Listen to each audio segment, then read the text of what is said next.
सदी ईस्वी में मंगोलिया के सहरा से एक कौम आंधी तूफान की तरह उठी और देखते ही देखते चंद बरसों में पूरी दुनिया के अक्सर हिस्सों पर इन चरवाहों और खाना बदोशों की सल्तनत कायम हो गई।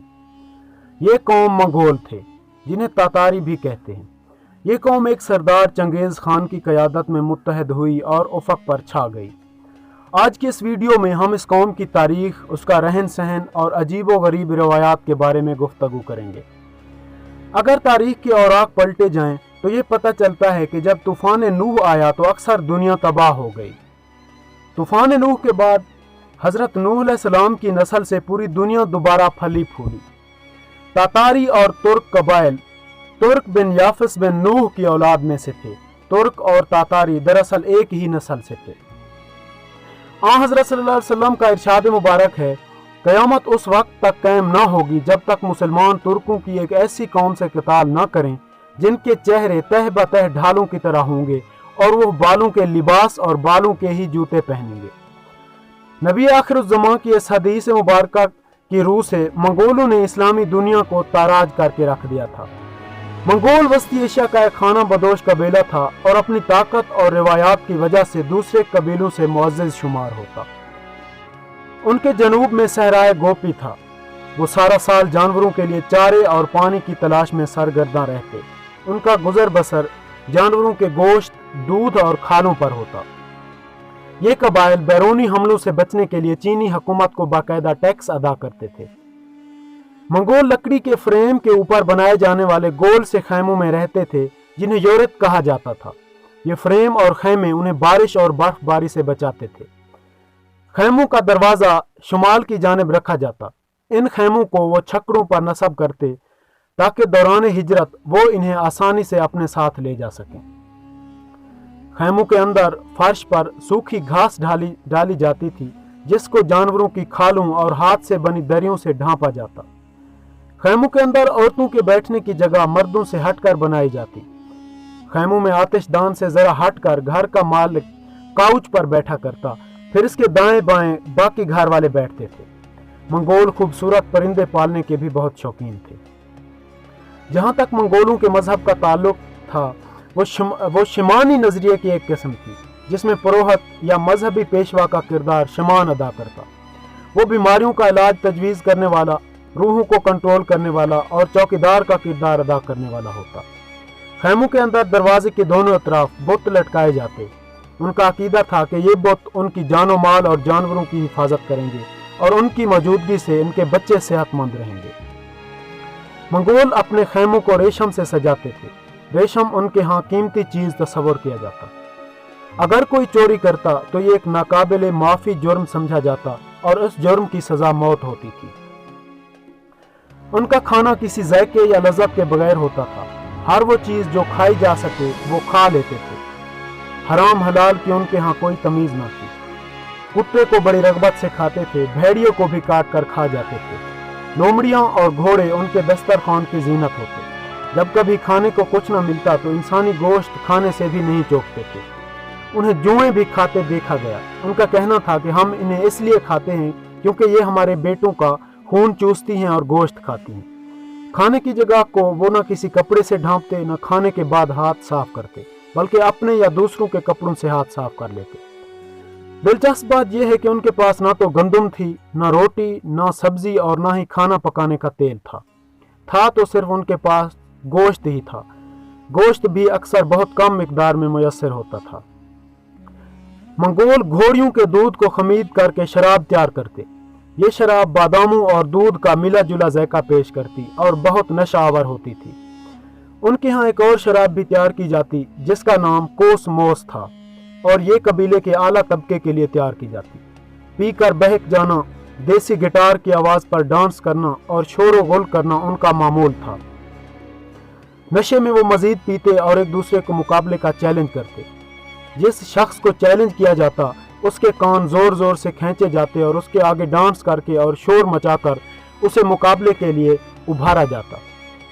मंगोलों का मेहमानों के साथ सलूक भी दिलचस्प होता। एक शख्स शराब के प्याले को उठाता, दूसरे लोग दाएं बाएं से इस प्याले को थाम कर नाचते गाते हुए प्याले को मेहमान की तरफ बढ़ाते। लेकिन जो ही मेहमान हाथ प्याले की तरफ बढ़ाता तो वो प्याला पीछे खींच लेते।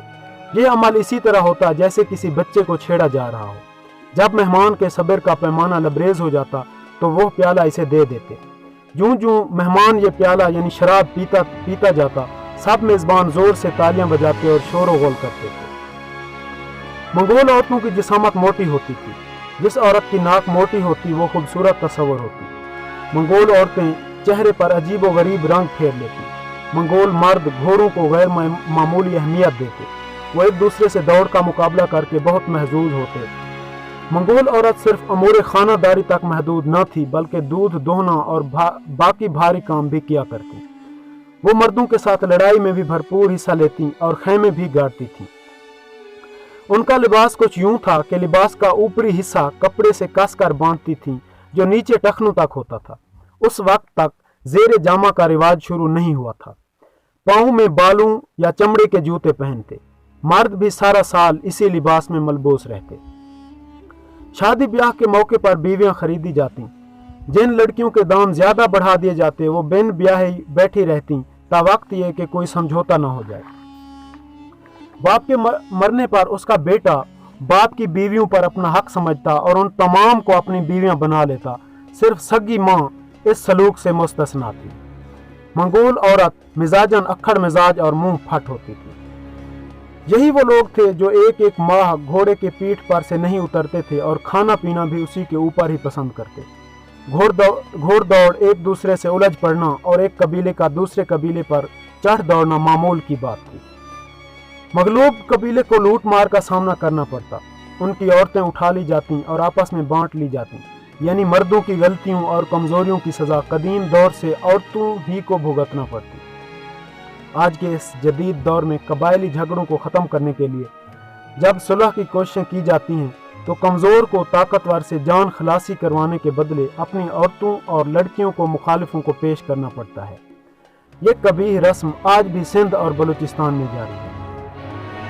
मंगोल कबीलों की बहमी नाचाकी की बदौलत वो बैरूनी हमला आवरों के लिए तारने वाला बने रहते थे और किसी मरकजी रहनुमा की अदम मौजूदगी में एक दूसरे से बरसरे पैकार रहकर कमज़ोर हो चुके थे। मंगोलों की जिंदगी कठिन, वहशियाना और इंसानी इखलाक से आरी थी। जिसकी लाठी उसकी भैंस का असूल ही उनका ज़ाब्ता इखलाक था। उनकी सोच का महवर उनका दुश्मन होता। जो इंसान, चाहे वो मंगोल हो या गैर मंगोल, जब दुश्मन की हैसियत से उनके दिमाग में घुस जाता वो तब तक चैन से न बैठते जब तक उनका नामो निशान न मिटा देते। इस मखसूस जहनियत का अंदाज़ा इस बात से लगाया जा सकता है कि हम कभी भी अपने नौमौलूद बच्चे का नाम अपने जानी दुश्मन के नाम पर नहीं रखेंगे। लेकिन मंगोलों के यहाँ अजीब तरीका राइज था। वो अपने दुश्मन के नाम पर अपने बच्चे का नाम रखते। जैसे तेमुजन यानी चंगेज़ खान के बाप यसुगई ने अपने बच्चे का नाम अपने उस बहादुर दुश्मन के नाम पर रखा जिसे उसने तेमुजन की पैदाइश के दिन कत्ल किया था। इसके पीछे इनका यह अकीदा था कि इस तरह से दुश्मन की बहादुरी और जवांमर्दी बच्चे में मुंतकिल हो जाती है। अक्सर लोग लफ्ज़ खान के मुश्तरक होने की वजह से मंगोलों और पठानों को एक समझते हैं। इसमें कोई हकीकत नहीं। पठान मंगोल नहीं है। लफ्ज़ खान का मतलब है अजीम रहनुमा। जब मंगोलों को अरूज हासिल हुआ और मंगोल खाकानों ने दीन इस्लाम कबूल किया तो पठानों ने भी अपने नाम के आगे खान यानी अजीम लीडर लगाना शुरू किया। यूं ये लफ्ज़ मंगोलों की फतह हिंदुस्तान के बाद हिंदुस्तान के मुसलमानों ने भी इस्तेमाल करना शुरू कर दिया। हम उम्मीद करते हैं कि आज की ये इन्फॉर्मेटिव वीडियो आपको पसंद आई होगी। वीडियो पसंद आने की सूरत में दोस्तों के साथ शेयर करें, वीडियो को लाइक करें और हमारे चैनल को सब्सक्राइब करना ना भूलिएगा।